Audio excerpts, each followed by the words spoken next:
Well, there's the logs getting down there closer to the water. We've made a kind of a slipway, I think it's called, or a skidway slipway. That's kind of muddy.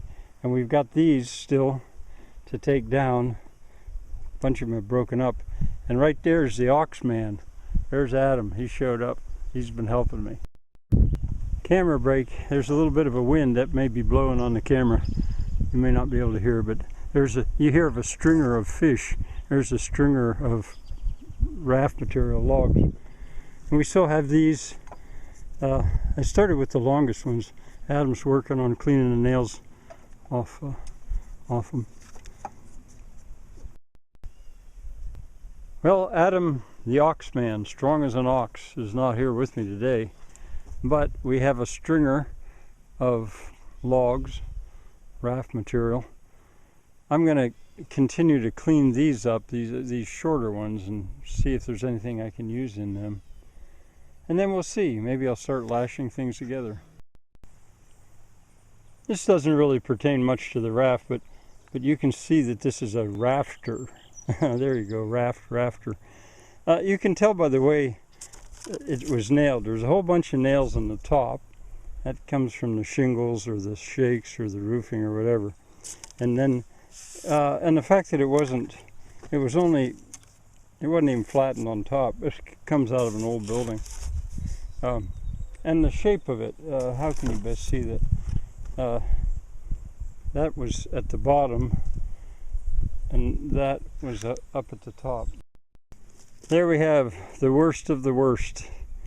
How's scripture go? The stone rejected by the builder becomes the cornerstone. Well, I think it might be dinghy or scow material. We'll see.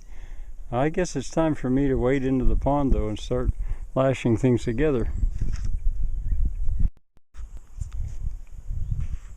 Well, I've muddied the pond up. Succeeded in that. I was going to say, do you know what all those timbers have in common besides being chestnut? And I think that sod one there might be oak. And having survived a barn fire, they float. They all float. Well, anyway, this should really puzzle you. Why have I done it like that? You know, I want a hole in the middle, and I'd like the hole to be square. And it was a little hard moving this stuff around by myself, but so that's fine. I'm gonna have to untie some of the lashing and move it together because it's rectangular. I think I'd like it to be square. I'll have to think about that. And why did I leave one end stick out so far that way, and one end, you can't see the bottom, but stick out so far that way? Same thing on top. Why did I do that? Why did I do that? Well, I find that this is probably going to be a good bit like weaving a basket. I'm building it from the center out.